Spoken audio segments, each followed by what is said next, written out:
Bonsoir, bienvenue à Les Voix des Entrepreneurs ce soir. Il m'accompagne jusqu'à 20h. C'est un entrepreneur. Il s'appelle Sylvain Michel, président du CJD de Toulouse, le Centre des jeunes dirigeants. Bonsoir Sylvain Michel. Bonsoir. Bonsoir à vous, en direct de Toulouse, j'imagine, peut-être pas. Si, tout à fait. Ah ben voilà, Toulouse. très bien, en direct de la Ville Rose. Les Toulousains qu'on embrasse. Ce soir, on va vous présenter deux entrepreneurs, deux personnes qui un jour ont décidé de sauter dans le vide, de se lancer dans l'entrepreneuriat. Dans quelques minutes d'ailleurs, on retrouvera le cofondateur de la Fédération française de l'apéritif. Ils sont deux, ils sont partis de rien. Aujourd'hui, ils sont implantés dans plusieurs villes, ils ont même des rayons dans plusieurs enseignes très très connues. Voilà, on sera avec Paul, le cofondateur de la Fédération française de l'apéritif dans quelques minutes. Mais dans l'immédiat, j'aimerais qu'on accueille Restlenzer qui est avec nous. Bonsoir.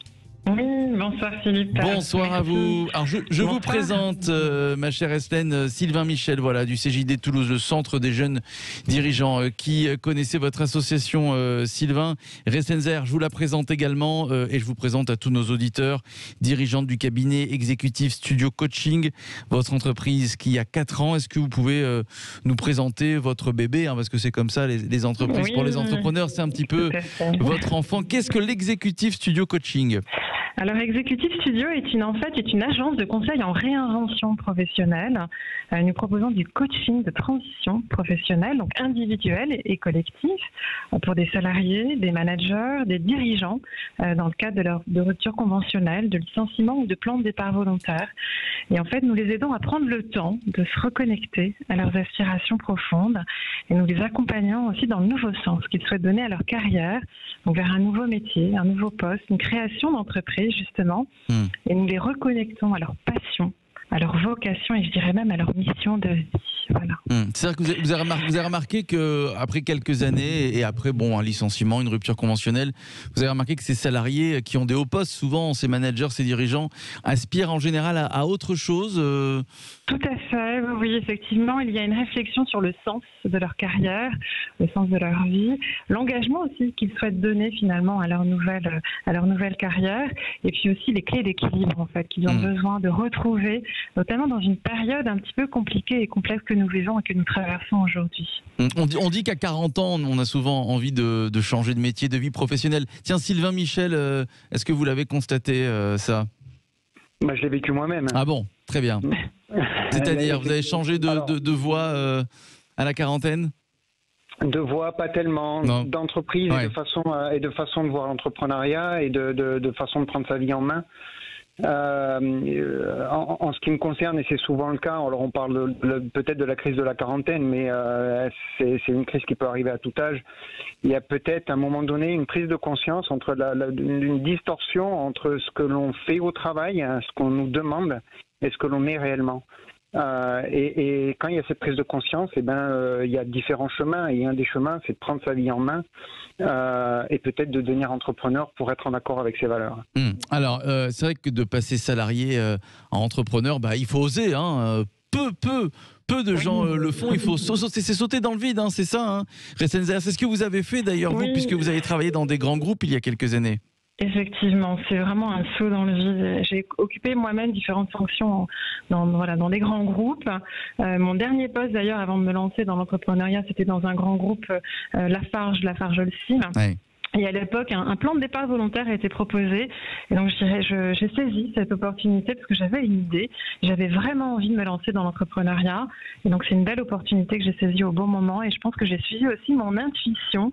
Et je me suis fait confiance. Je pense que c'est très important, cette notion de confiance et d'audace dans cette prise de décision et dans ce saut dans le vide. Voilà. Mais vous saviez où vous allez mettre les pieds? Parce que c'est vrai que souvent quand on se lance dans l'entrepreneuriat, alors on est en France, donc il y a ce fameux millefeuille administratif, et puis souvent la première année, vous allez me le confirmer, on ne se paye pas souvent la première année, on ne touche pas de salaire. Oui, on ne touche pas de salaire. Effectivement, on prend un petit peu de temps avant effectivement d'avoir un petit salaire quand on crée sa propre entreprise. Mais ce qu'il faut savoir, c'est qu'il faut être vraiment bien accompagné au démarrage. Parce qu'on part finalement d'une feuille blanche et donc c'est vraiment très très important d'être bien accompagné, d'avoir des business mentors, des coachs, des les personnes qui vont vraiment vous aider dans la création de votre business plan et finalement se poser aussi les bonnes questions avant de lancer son entreprise. J'avais envie de vous partager ce soir, si on a quelques minutes, Bien sûr. les 6 questions finalement que moi-même je me suis posées avant de lancer mon entreprise et que je vous invite aussi à vous poser. C'est la première déjà, c'est pourquoi créer son entreprise? Parce que tout le monde, comme vous le disiez, n'a pas nécessairement la fibre entrepreneuriale. Donc avant de démarrer, j'ai donc moi-même pratiqué une petite auto-analyse afin de déterminer si j'étais vraiment faite ou non pour ce nouveau choix de vie, car il est vraiment nécessaire finalement d'être au clair sur 2 questions: qui on est et ce que l'on veut à travers cette création d'entreprise. Donc ça, c'est vraiment la première question à se poser. Ensuite, la deuxième question, c'est finalement quelles sont mes passions et mes ultra-compétences. Ça, c'est vraiment important pour bien définir son offre, ce qui vous rend vraiment unique et ce qui vous procure aussi beaucoup de plaisir dans votre travail. C'est essentiel dans la réussite de votre projet. Troisième question que je me suis posée, c'est est-ce que mon projet a vraiment un vrai potentiel? La création d'une entreprise, effectivement, doit toujours être motivée par l'envie de répondre à un besoin sur un marché. Mais avant de franchir le pas, je dirais qu'il est indispensable de vérifier que son projet possède un vrai potentiel. Ce qui m'a permis aussi de définir finalement mes offres de services, de réaliser une petite étude de marché, d'identifier clairement les attentes et le profil de mes différentes cibles. Et donc je recommande vraiment d'étudier votre sujet de fond en comble avant de vous lancer la tête baissée dans votre projet entrepreneurial. Et pour cela, il est vraiment important d'être bien accompagné pendant cette étape. Voilà. Et quatrième question, quels sont mes objectifs? Donc vraiment se poser des objectifs à atteindre, poser des dates, mettre des chiffres, et se dire voilà quels sont les leviers qui me permettent finalement d'aller plus vite. Et se poser aussi cette question, quelle est la vie que j'aimerais vivre dans les 10 prochaines années? Donc vraiment avoir une projection, une visualisation dans sa création d'entreprise, ça vous permet vraiment d'avancer et d'avoir cette énergie pour avancer dans cette création. Et surtout, mettez de la peur aussi et de l'excitation dans vos objectifs. Il faut en fait on peut se challenger pour grandir et à chaque fois rajouter cette dimension d'inconfort et vous verrez en fait la croissance est vraiment extrême à ce moment-là. Alors vous confirmez, Sylvain Michel, entrepreneur, vous qui côtoyez des dirigeants, des jeunes dirigeants, vous qui avez de l'expérience, vous confirmez, ce sont les bonnes questions à se poser avant de se lancer? Ce sont des questions essentielles, ce sont des bonnes questions parmi d'autres, mais celles-là sont vraiment essentielles. C'est qu'est-ce que je veux faire moi et quel outil, quel objet je vais mettre à ma disposition pour être en accord avec moi-même. Au-delà de ça, effectivement, ce qui est très important au départ, c'est d'être très bien accompagné, effectivement, par des coachs, mais il y a des institutions qui vous accompagnent, des chambres de commerce. Bâtir un business plan, c'est important pour pouvoir se projeter dans l'avenir. Ça ne veut pas dire que l'avenir il va être comme on l'a écrit, mais ça veut dire qu'on va se fixer des objectifs et que ces objectifs vont nous permettre de faire notre chemin. Et puis il y a peut-être une dernière chose qui est peut-être essentielle. On a une mauvaise culture de l'échec en France. Moi, quand j'ai monté mon entreprise, j'ai appelé des amis qui étaient passés par là. J'ai appelé des gens qui étaient déjà entrepreneurs. Et il y en a un d'entre eux qui m'a dit « Mais Sylvain, si tu le fais pas, tu vas le regretter toute ta vie, même si tu te plantes. » Et en fait, c'est ça qui m'a fait passer le pas.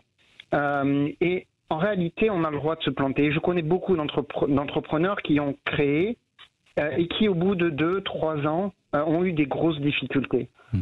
S'ils sont entourés, ils s'en relèvent. S'ils ne sont pas entourés, il y a peut-être un peu de casse, mais ça nous permet aussi d'avancer et de faire autre chose également. Ça fait partie de la construction de soi, ça fait partie de la construction de l'entrepreneuriat. Ne pas avoir peur de l'échec. Alors, on va revenir quand même, Restens Zaher, sur votre cabinet, un exécutif studio coaching. Voilà, eh bien, j'ai envie de dire, vous reprenez des managers, des dirigeants, des salariés, vous les aidez à réfléchir, à reconstruire leur projet professionnel. Aujourd'hui, voilà, l'entreprise a 4 ans. Est-ce que vous pouvez dire aujourd'hui, au bout de 4 ans, que votre cabinet marche plutôt bien, sans rentrer dans les chiffres, évidemment?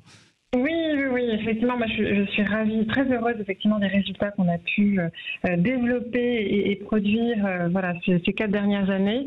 Et je dirais que la crise que nous vivons nous permet d'aller encore plus vite et plus fort effectivement dans les accompagnements que nous proposons, parce qu'il y a vraiment des remises en question actuellement. Surtout avec la crise du Covid, j'imagine que... Tout à fait, voilà. Nous avons beaucoup de DRH qui nous sollicitent pour accompagner leurs salariés, leurs managers, leurs dirigeants, notamment lorsque malheureusement ils doivent se séparer de leurs collaborateurs dans le cadre de rupture ou de licenciement. Et donc l'idée, c'est vraiment de leur donner toutes les clés pour être accompagnés dans les meilleures conditions et de faire de cette difficulté une opportunité pour avancer et finalement redonner un petit peu de sens à sa carrière et à ses aspirations professionnelles.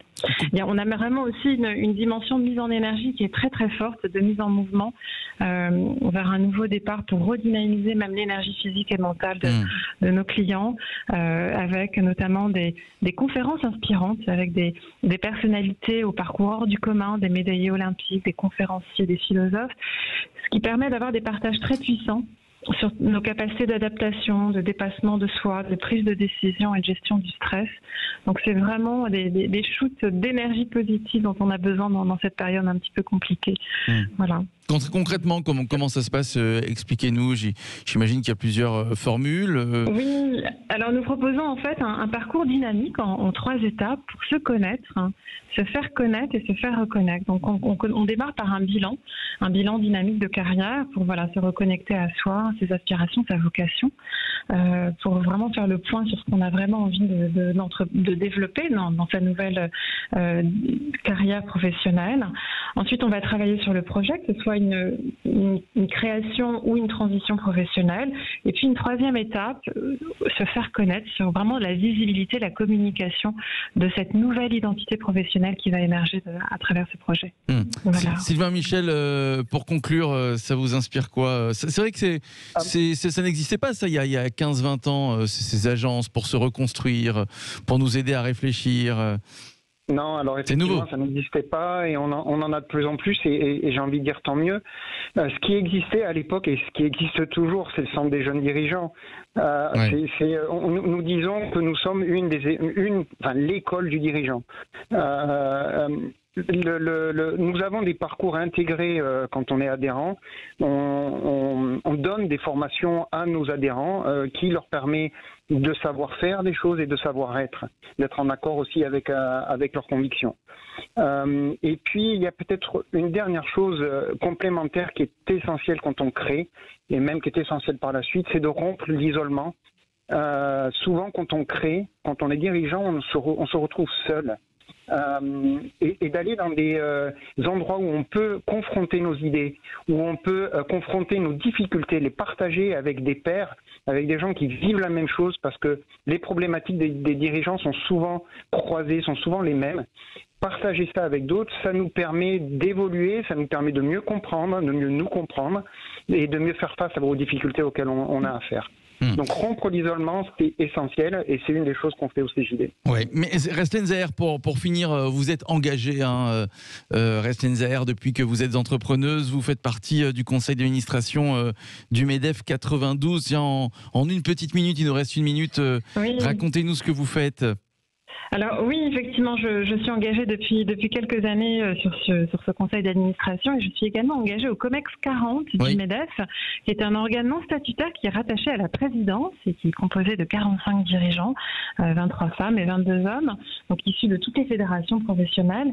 Et notre objectif, c'est vraiment de réfléchir aux grands enjeux sociétaux en anticipant leur impact sur les entreprises et de formuler aussi des propositions sur des saisines ponctuelles du président et aussi d'interagir et de débattre avec des personnalités extérieures et des influenceurs pour créer vraiment des synergies et renforcer les liens dans ce réseau du MEDEF. Voilà. Merci à vous, Restlen Zaher, dirigeante du cabinet exécutif Studio Coaching. Merci de nous avoir raconté votre vie d'entrepreneur, votre success story, on peut le dire, après 4 ans. Sylvain Michel, vous restez avec nous, entrepreneur également, président du CJD de Toulouse, le centre des jeunes dirigeants. Dans un instant, l'ascension de la Fédération française de l'apéritif. Tous les produits pour l'apéritif, ça vient directement du producteur. En plus, c'est du Made in France. On sera dans un instant avec le cofondateur qui nous racontera son histoire et son C'est à tout de suite. Et les voix des entrepreneurs ce soir, les vraies voix qui font bouger la France avec Sylvain Michel, président du CJD Toulouse, centre des jeunes dirigeants, entrepreneurs également. Et puis ce soir, on vous présente des entrepreneurs, des success stories. Ils n'ont pas hésité à franchir le pas de l'entrepreneuriat, à se lancer, à sauter dans le vide, parce que vous le confirmez, Sylvain Michel, c'est ça, se lancer dans l'entrepreneuriat, c'est sauter dans le vide, sans filer, Sylvain Michel. C'est aller vers l'inconnu, mais c'est une aventure tellement belle. Quand on en a envie, il faut le faire. Mais effectivement, il y a une prise de risque, et cette prise de risque, on l'aura toute notre vie. Ouais, il est 9h44 sur Sud Radio. Bon, c'est l'heure de l'apéro. À cette heure-ci, c'est plutôt la fin de l'apéro. Paul est avec nous, bonsoir. Bonsoir Philippe. Bonsoir Paul, je vous présente Sylvain Michel qui est avec nous depuis Toulouse. Paul, vous êtes cofondateur de la Fédération Française de l'Apéritif. Tous les produits pour l'apéritif, on va y revenir, ça vient directement du producteur, c'est du Made in France. Parti de rien aujourd'hui avec Quentin Chapuis qui est votre associé, vous êtes implanté dans plusieurs villes. Vous avez même des rayons dans plusieurs enseignes très connues. Racontez-nous, alors vous avez plusieurs boutiques. Qu'est-ce qu'on peut retrouver chez la Fédération Française de l'Apéritif, Paul ? En fait, nous, notre concept de boutique, c'est un concept qui est un petit peu hybride entre épicerie et bar. Et en fait, vous avez tous les produits pour l'apéro réunis en un seul lieu. Donc, on a 400 références. Donc, vous avez de la charcuterie et du fromage à la découpe.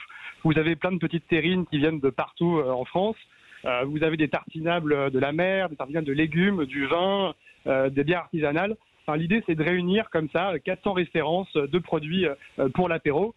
Et à chaque fois, on va essayer d'ancrer nos boutiques dans le terroir local. Donc à Lille ou à Lyon, on n'aura pas du tout les mêmes produits qu'on peut retrouver à Paris. Eh oui, et on achète, j'ai bien compris, on achète dans votre boutique. Est-ce qu'on peut s'installer et prendre l'apéro dans notre boutique ou non ? Alors oui, exactement. Oui. On a vraiment des places assises dans certaines boutiques. On a des terrasses aussi. Et donc, il y a toute une partie épicerie à emporter. Et aussi, vous pouvez évidemment consommer sur place et passer un bon moment avec vos amis. Alors, vous ne trouvez pas que ces bons produits aient du terroir, vous en avez parlé dans vos boutiques, la Fédération Française de l'Apéritif, puisque vous êtes également dans des rayons de supermarchés, de grandes enseignes que vous connaissez bien, notamment Franprix et Monoprix. Ça a été... Et Monoprix. Ça a été un vrai aboutissement, ça, être dans ces rayons de ces grandes enseignes, Paul ?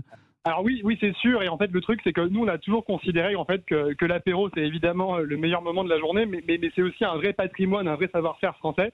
Il y a plein de conserveries, de vins, de bières artisanales, de salaisons qui sont pas forcément bien mis en valeur aujourd'hui. Et donc nous, on a vraiment essayé avec nos producteurs artisans de créer une gamme d'une trentaine de produits labellisés FFA, si vous voulez, avec des recettes qu'on crée avec eux depuis 5 ans. Et on les propose effectivement dans des enseignes de proximité comme Franprix et Monoprix. Aussi chez plein de cavistes, épiciers, fins, fromagers, un peu partout en France. Et on partait de ce même constat que ces produits ne sont pas toujours mis en valeur comme on aimerait qu'ils le soient. Et donc chez Franprix et Monoprix, on a créé des corners. Donc c'est un vrai joli meuble en bois français d'ailleurs. Qui met en valeur ces produits, où vous retrouvez aussi comme ça tous les produits réunis en un seul lieu, un peu comme dans nos boutiques finalement. Oui. Alors Sylvain Michel, qu'est-ce que ça vous inspire, la Fédération Française de l'Apéritif ? Quand on veut entreprendre, quand on veut se lancer, il faut surtout avoir l'idée, la bonne idée, Sylvain Michel. Ils l'ont eu. Ouais, il faut avoir une idée qui est différenciante, sur lequel effectivement on a une plus-value par rapport aux autres offres du marché, et je pense que là on l'a. Et puis effectivement, faut jouer sur des valeurs d'actualité. Et aujourd'hui, le local, aujourd'hui le plaisir, surtout après cette période de crise sanitaire, sur lequel on peut effectivement créer de la valeur. Oui, allez-y Sylvain. Oui, ça ne m'inspire que du bonheur, ce que j'entends là. Et forcément, je vais me renseigner sur Toulouse où ils sont pour aller acheter. Bon, très bien. À quelle heure vous prenez l'apéro, vous, Sylvain Michel ? Ah ben là, je vis après votre émission. Ben voilà, on vous a un petit peu retardé. Paul, comment tout ça a commencé ? Racontez-nous. Je crois que vous connaissiez votre associé depuis longtemps, non ? Vous étiez des amis, c'est ça ? Ouais, en fait, on est 3 au total. Il y a Arnaud et Quentin. Ouais. Et en fait, nous, c'est un peu marrant parce que c'était un hasard en fait au début. On avait vraiment créé un groupe Facebook quand on était étudiants qui s'appelait Fédération Française de l'Apéritif, qui n'avait pas d'autres ambitions que de partager nos photos avec nos amis. Et en fait, c'était un peu emballé, ça a fait un peu un buzz à l'époque. Et on n'avait pas fait grand-chose pendant quelques années. Et un jour, on s'est un peu retrouvés tous les trois et on s'est dit, qu'est-ce qu'on peut faire d'utile et de concret en fait autour de cette chose immatérielle en fait sur les réseaux sociaux. Et donc, on a un peu créé ce concept de boutique qu'on rêvait un peu d'avoir à côté de chez nous, qui rassemble comme ça tous les produits qu'on adore, qu'on a toujours découvert un peu, parce qu'on est un peu d'horizons différents, de différentes régions. Et on a vraiment voulu créer ce concept, mais un peu au départ par hasard en fait. Vous y avez tout de suite cru à votre concept, c'est important aussi, la confiance en soi. Vous y avez tout de suite cru, on vous a découragé ou au contraire, on vous a encouragé, ça a marché très vite, racontez-nous. Alors, c'est vrai qu'au début, c'était pas forcément simple parce que c'est un projet qui était un petit peu innovant. Il y avait certaines banques, notamment, qui n'y croyaient pas trop parce qu'ils ne pouvaient pas le comparer avec quelque chose d'existant. Ouais. Donc, heureusement, il y a une banque qui nous a fait confiance, qu'on n'avait pas beaucoup d'apports et donc qui nous a permis de démarrer. Et c'est vrai qu'on a eu beaucoup de chance parce que la boutique, la première boutique qu'on a ouverte dans le 10e rue de Paradis a tout de suite bien décollé. D'abord grâce à nos potes qui sont venus et après très vite avec justement une clientèle qui s'est formée. Donc oui, mais forcément, c'est sûr, comme disait Sylvain tout à l'heure, il y a toujours une prise de risque et on l'a pris. Et aujourd'hui, c'est vrai qu'on a été rassurés assez rapidement. Ouais, c'est-à-dire que ça a pris tout de suite votre concept ? En tout cas, la première boutique, rue de Paradis, donc à Paris, c'est une rue du 10e arrondissement de la capitale. Ça a pris très vite ? Oui, ça a pris très vite parce qu'en fait, c'est que nous, on a un concept hybride bar et épicerie. Et souvent, le bar, si vous voulez, c'est une vraie destination. Donc, ça aide en fait le concept à prendre parce que les gens viennent se poser et viennent découvrir l'endroit. Et ensuite, l'épicerie qui prend souvent plus de temps. Il faut créer un petit peu ça prend du temps pour que les gens vous mettent sur le chemin de leur vie quotidienne. Et donc, mais grâce au bar, en fait, les boutiques démarrent toujours très fort. Comment ça se passe quand on est, et je vous donne la parole dans un instant à Sylvain Michel, comment ça se passe quand on est trois associés, qui plus est, trois copains? Est-ce qu'on définit chacun un secteur, chacun des rôles? Est-ce que parfois j'imagine qu'il y a des petites disputes, des désaccords? Comment ça se passe? Racontez-nous. Alors en fait, ce qui est bien quand on est trois, c'est qu'il y a forcément une majorité qui se distingue naturellement. C'est qu'il y a forcément deux personnes quand il y a un débat, le chiffre 3 finalement aide vachement à décider. Donc très vite en fait, il y a une majorité qui se distingue et on peut avancer. Et après, on s'est vachement défini les rôles, ce qui n'était pas forcément le cas au début. Et aujourd'hui, on s'est bien défini les missions de chacun. Donc Quentin s'occupe vraiment du quotidien des boutiques. Moi, je m'occupe plutôt de la création des nouveaux produits, de la distribution de ces produits, donc justement chez des grandes enseignes ou chez des cavistes et épiciers fins. Et Arnaud s'occupe de toute la partie e-commerce, qui évidemment est un relais très important aujourd'hui. Et donc voilà, quand on a défini ces missions, finalement aujourd'hui, on arrive vraiment à pas se marcher les uns sur les autres et chacun est sur sa tâche et on avance. Sylvain Michel. Vous avez rencontré, vous, est-ce que vous avez comme ça travaillé, entrepris avec des copains, des collègues? Comment ça s'est passé pour vous, Sylvain Michel? Non, moi j'ai créé seul et j'ai juste demandé une petite aide financière à mon beau-père. Mais j'ai créé seul et j'ai pas eu le plaisir de partager cette création avec d'autres. Ceci étant, je voulais faire une scope avec mes salariés. Donc ça revient à ce qu'il y ait des décisions qui soient partagées. Je crois que dans ce qui vient d'être dit, il y a deux choses essentielles. Il y a effectivement le partage des décisions en intelligence collective au sein de la société. Et là, ils sont trois associés. Ça réfléchit ensemble et ça décide ensemble. Ça, c'est une des conditions de la réussite. Et puis l'autre condition, c'est le rapport avec les parties prenantes de l'entreprise. Vous avez parlé des banques, vous avez parlé des clients, vous avez parlé des partenaires commerciaux, des enseignes, etc. Et la relation que l'on crée avec chacun d'entre eux, on peut aussi parler des assurances, si c'est une relation de confiance, va énormément amener au succès de l'histoire de l'entreprise. Paul, quelle est la suite pour la Fédération française de l'apéritif? Vous avez de l'ambition, vous voulez aller encore plus loin, vous implanter dans d'autres villes, c'est ça le but? Oui, c'est sûr. Nous, en fait, on aimerait en fait que chaque région ait un peu sa FFA comme ambassade locale du terroir apéro. Donc là, on a ouvert Lyon il y a un mois et vraiment, ça a très très bien démarré. On a évidemment envie d'aller toujours plus au sud, qui est évidemment le niveau apéro est très très très élevé, donc il va falloir être au niveau. Mais non, voilà, on a envie, en fonction un peu des rencontres qu'on fait, c'est souvent comme ça, c'était comme ça à Lille, comme ça à Lyon, on a envie justement d'ouvrir des ambassades locales, enfin c'est comme ça, et à notre rythme en fait. Voilà. Et alors les enseignes, parce qu'évidemment c'est très important d'avoir des boutiques, encore plus important d'être visible. Là on vous voit dans des enseignes très connues, on va les citer, un Franprix, Monoprix. Est-ce que vous prévoyez autre chose, d'autres enseignes, peut-être aussi de la communication, de la pub, voilà, en radio, en télé, ça fait partie de vos ambitions, ça ?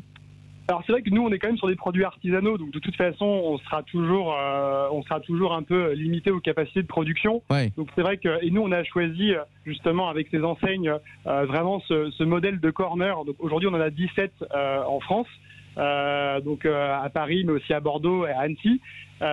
Donc en fait on a vraiment nous toujours ce fil vraiment de l'artisanat qu'on déroule, et je pense que c'est important quand on traite avec des producteurs artisans de pas aller trop vite justement et que justement que la croissance suive, mais pas aller trop vite non plus. Ouais, ça c'est un des conseils que vous pourriez donner à un jeune entrepreneur, Sylvain Michel.